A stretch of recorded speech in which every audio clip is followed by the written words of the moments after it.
Merci Kabouya, merci Nabino Balandi aussi à Congo. Bon début de la semaine, les alliés, Wabino, les résistants, Bruno Mimbenga Ndenge Boyebi. Ce qu'ils allaient pour la première fois pour s'abonner massivement à Océan du Congo parce que chaîne où vous allez chaîne à Libération, Ndenge Maman Océan du Congo, Abengaka Océan du Congo, Maï Boya Bindo. Yango wana bomona ki biso na lobaki économique to bandaki ko apparaître traité parce que nous avons trop pris et puis tout ça pour sensibiliser ba gens parce que c'est le rendez-vous au biso tout toujours c'est le rôle à arriver à Jésus-Christ ezali le 20 décembre wana ezali jour oyo lokuta ya régime ya Tshisekedi ebobima na poisa yango to bengi bino bo s'abonner bo partager émission bo liker ba j'aime na bino bo tchana ba TikTok omona ngonga mo ya catholique sana o pointer o partager émission yango to bengi na bino bo landa biso et puis bo pesa biso confiance parce que ndenge to lobaki bomba na ngomba écoute na raté kaka batu na batu ne bakuta na et puis bah c'est la mukolo maramoté parce que les lots déjà ne tous les 24 octobre tout ça moins de 28 jours parce que le 19 novembre tu sais que dans mata pakola dongo propagande go banda et puis propagande na mbalo et vous attaquez on propagande ma massé tous les coups sont permis alors to bana dossier oyo ndenge boyebi nazo répéter en plusieurs fois Congo est sous occupation. Le pays de Lumumba est sous-occupé. Mais Chilombo, na batuna bango bazoli na pesa biso ba élection o ekozala au profit ya ba occupant. Yango na tozo ebisa ba congolais. À chaque fois que bozo mona Félix azo kabwana na Kabila te, batuana baza ensemble. Parce que tu sais que dit avant ici pouvoir naïe na lokuta na mensonge na makambo ya ruse to ben ya ruse un ruse cela veut dire que mutu moko ba ya ko bisa bien likambo boy mais na ndenge ba kino bazolo ba azoli ayo tu sais que dit azana Kagame mais azo distraire ba congolais que non voilà Kagame azo agresser biso depuis combien de temps Paul nani tu sais que dit temps dozaki na kati ya bitumba oyo tu sais que très bien que nous avons agressé RDC à Rwanda. Il y a un discours le cas, la conférence Vital Kamerhe à l'époque Vital Kamerhe chargé il y a campagne électorale à Kabila. À ça la conférence moko le bas que non bino batoyi de pes il faut que ngamino na bino. Parce que bino soki bozo continuer ko bana ko bimbisa accord. Oyo mokonzi na bino a signé na Paul Kagame na ba Rwandais. Donc ce qui les lobbies sont congolais tous subir ou tous subir les lots c'est parce que trahison et banaki na papa Etienne Tshisekedi trahison ana eko kita na kati ya bato ya IDPS ndé bomona ba falate mobaki ba kenda même na Rwanda ko sala ba formation alors biso tozo sensibiliser ba jeunes tozo continuer ko loba awa bobutu moi nous devons nous lever. Révolution populaire yango zali fungola yango zali clé pour le développement. Parce que ceux qui viennent mozo kanisa que non ba politicien bangonde mutu ba kosala boy pour que no biso tozo liberté tozo libération mes chers frères boy ba yango ceux qui biso ba jeunes congolais biso ba congomani ba résistant ba panafricaniste tozo tieli ki na biso pa ba politicien congolais boy ba yango résultat élevé résultat malonga ezakuna te lelo oyo botolani to lamuki tomoni bo nini kuna ote bakangi Félix azana faux diplôme faux diplôme nini yango Delice Sanga ake kofunda Chilombo na cour constitutionnelle pour ba invalider candidature ya Tshisekedi bande kona ngai boyebi ke soki tozaki na mboko eza sérieux Tshisekedi aza mutu il faut va na prison. Pour la usurpation, falsification des documents officiels. Parce que Tshisekedi a présenté biso diplôme Oyoboye et ça a été.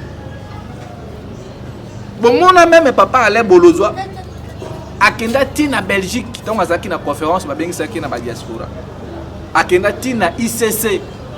Bisia o Tshisekedi aloba katanga.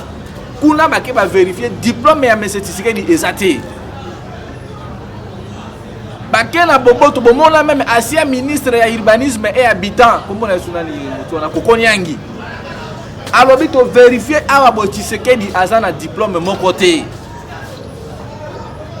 sikoyo boye biso tozo bituna est-ce que Délice Sanga ke ko porter Tshisekedi plainte est-ce que dossier ne ko aboutir parce que tozo mona Félix a attaqué par opposant opposant au bazar burundais opposant au bazar malien opposant au biso siko botozo zela siko boye to mona cour constitutionnelle ya Kamuleta et traché dossier wana parce que Délice Sanga azali avocat azali candidat président de la République batu bakomi kofinga Délice Sanga ancien rebelle colonel aboma batu na babemba mais Délice Sanga au moins atangi biso pe tozo linga to mona véracité Kamuleta non seulement que la président de la Cour constitutionnelle, mais azali pe pasteur, azali pe mutu ya mibeko. Comment est-ce que bino bozo permettre mutu aya na ba document o ezali falsifié, mutu o boza na diplôme mais o bo ndenge Délice Sanga lobby que Félix aza ko utiliser faux document ba longola na course présidentielle. Alors c'est par là que nous attendons maintenant ba talibans ba koya bino boyebite nde ba komi koloba diplôme wana yango kaka nde ba reconduire ezaki diplôme ya 2018 mais sur ezaki diplôme ya 2018 pourquoi Délice Sanga ke ko porter Tshisekedi plainte na cour constitutionnelle wana bato basali mibeko ba yango falsification soki lelo bakangi Stanis Boujakera dans la prison pour la falsification des documents. Donc Félix c'est pas allé mutu oyo boye, il faut pas kangaye ba chaye na prison pour utiliser faux documents. Ya mwana bande ko na ngai tozo loba tozo continuer ko loba te tozo sensibiliser ka tozo sensibiliser. Le problème au Congo le o botinenge tozo awa. Le problème ya Congo Congo na yango Kabila, Congo na yango Tshisekedi, Congo na yango Corneille Nangaa.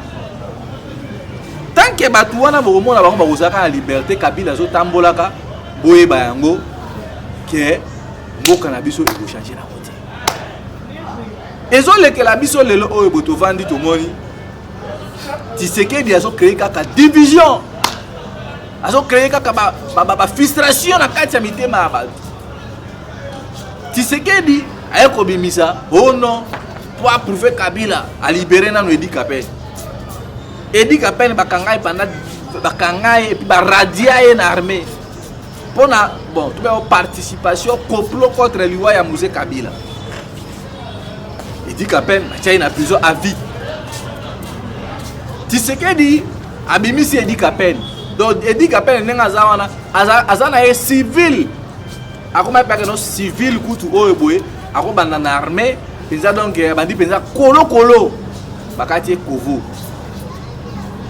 Parce qu'il est déjà baradia kaina. Comment est-il possible que Moutassa ait plus de 21 ans en prison? Ba soda kuto bazana ba misusu ba kufa. Ba misusu bazana ba zona kuto ba grade ya colonel te. Mais Félix abimisi mutu na prison comme qui na civil, oye mbala moko ale lokola nga na zali mutu na respecta ka mibe côté pour bombarder mutu wana général. Kosuka pe wana te ale pour obambi pe na fonction. Allez, ozui otindi na Katanga. Oh non, akekuna na Katanga nde ba taliba bazolo ba akanga Kabila a maîtriser ma Katanga. Mais Félix Obazo avant de likolo ya moto azo ba azo mesurer ba conséquences. Conséquences ya liboso il faut de 1 armée okoma diviser. Ba filtrer ba kozala ebele et puis nene zaliwa nezana ba militaire misusu wana ba komi na kanda. Oh ba bunda pona mboka oyo bopo que notre zotama démocratie Félix azo pienter ngolelo mais ba so même pas ta grade de sergent major même était ya colonel même était ya lieutenant même était ya ba grade na bango ya nini wana même pas mais yo jouer civil mbala moko général ce que ça qui na besoin ko komisa Edi Kapel général normalement il faut lui kozongisa ina no comme militaire bo réhabiliter comme militaire azongeli musana ya kisoda et puis maintenant botali s'il s'agit à komatisa ba échelon beaucoup matisa mais Félix c'est pas na wana aluki kaka te il faut na tia katange non besoin na place Félix azoluka ko créer toujours problème na kati ya mboka asuki wana te o te pona ko luka toujours ko garder ko récupérer confiance ya bande ko na biso ya Katanga allez akeko bimisa mukungubila oyo bo so disait balinga basala kudika. Tout ça pourquoi? Parce que Félix azo koluka bilan na miso makasi. Bande konangai soki biso tozo continuer kovanda kimia, tozo continuer koloba te, boye bayango Félix aza capable yako même mboka na kati ya libulu bon yako même maté parce que déjà amemi mboka na biso na kati ya libulu parce que soki botali lelo situation sécurité ya mboka na biso partout na Congo bato baza kolela lobby awa bobitumba na est ba M23 ba bengani na ba wazalendo lokola bana biboso no ba botoli bango même na ba village oyo ba récupérer ki est-ce que pays o est normal et puis ba biloko ya bobilo boso mona ngote que non mais c'est Tshisekedi ayebi eloko azo lukate toujours comprendre comment est-ce que façon o Tshisekedi azo traiter makambo ya sécurité ya mboka na biso avec légèreté avec beaucoup de avec beaucoup de azo mona Congo azo zwango donc lokola eloko moko bo alisano yango nazo bengisa bino ba Congolais nous devons faire toutes les façons ya ko barenzela na Tshisekedi parce que Tshisekedi nenga zali wana pona e c'est l'espoir à Tshisekedi nenga zali wana ezali tricherie et puis bino bato bozo keno élection en 2023 toke ko voter ba président boye ba yango nenga za wana déjà ba carte électeur na lokutu elongeza emona na ngoti mais na munoko ya ba taliban baso continuer ko nourrir biso l'espoir que te to pesa ba duplicatant d'ici le 20 décembre l'autre ça le 24 octobre sur le 20 décembre élection na ta auto tikali nango o muke oyo boye ta oyo ya muke biso to tikala nango boko pesa batu ba duplicateur ba carte électeur wana wa yango quelque part na ko batu ya Kabila ba koza na raison ba lobi que nyonso Félix azosala wana eza mangungu élection ko za nango te. Donc, les Congolais vont retenir, ils vont partager mission. Ce qui est l'élection salamité, Tshisekedi peut causer la wanati. Ce qui est l'élection salamité, donc na Kabila na Tshisekedi na batu na tout basa batu otoiko tika bangote batambola librement na mboka oyo. Parce que Tshisekedi yemoko nanu aza d'origine azali est président visité Félix aza na nationalité belge. Est-ce que ba Congolais ba biango? Moi na Tshisekedi Atoni Tshisekedi azali na nationalité belge. Ndeko ya Tshisekedi Christian Tshisekedi o baso botolaka bato bakare mini baza na nationalité belge famille Tshisekedi bango nyonso baza na nationalité belge mosi ya Tshisekedi boyebi nationalité na ye prévane botala tango toyi kosa role a est-ce que mosi ya Tshisekedi akende kozwa carte na biso azwi carte de lecteur te alors nini yango ozolakisa biso ke mosi ya Tshisekedi azali congolaise parce que tout le monde même na l'élection précédente maman Olive Lembe atalisa ke non ngaza muyombe nazali ne Congo akenda inde bazwe carte d'électeur na ye ba filmer ye koso mais pourquoi maman Denise Nyakero abwaki ko kende kozwa carte d'électeur soki azo reconnaître que non aza mwana ya Ituri soki azaki mwana Congo alingaka kende kozwa carte d'électeur alors ba biloko tout temps bozo mona boye ba yango ke Félix nenga za wana za na mawana biso ti Félix pour na ekande ngazo zo ka ba millions wana ba dollars azo détourner ba carré minier ko botola mbongo wana nyoso zo kende ko investir en wapi azo investir ngona mboka na e tinele bozo mona ba dollars ezo mata pourquoi parce que la plupart ya bato ko bazo diriger Congo bazali ba italien o Tshisekedi ba changer ba nationalité parce qu'il faut pas ba ngo no ba bato yi des personnes ba côté ba ngulu trop na Europe wana ba américain ba français ba belge ba japonais bango ne siko mutu baza na gouvernement donc de fait que dollar na biso ezo mata tant bazo futa bango mbongo na franc congolais lokola basi na bango baza na Canada bana bango baza na Angleterre bango siko na retour bazo zwa mbongo wana franc congolais po basi na bango balela yango kuna te bake ko somba dollar bao baza pe ba rwandais o baza na gouvernement na bazo somba franc rwandais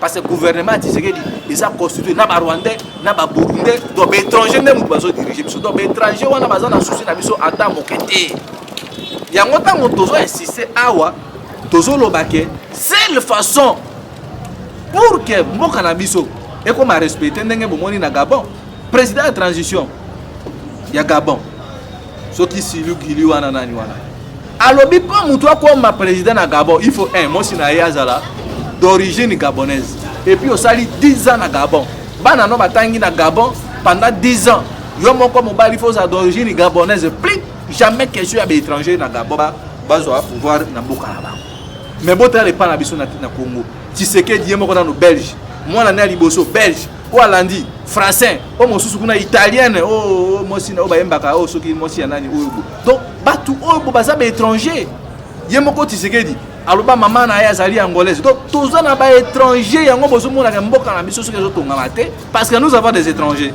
So mboka ba yotonga mandeni. Ba bourse expérience au maman nani aso pesa wana. Est-ce que aso pesa bana na biso ba congolais?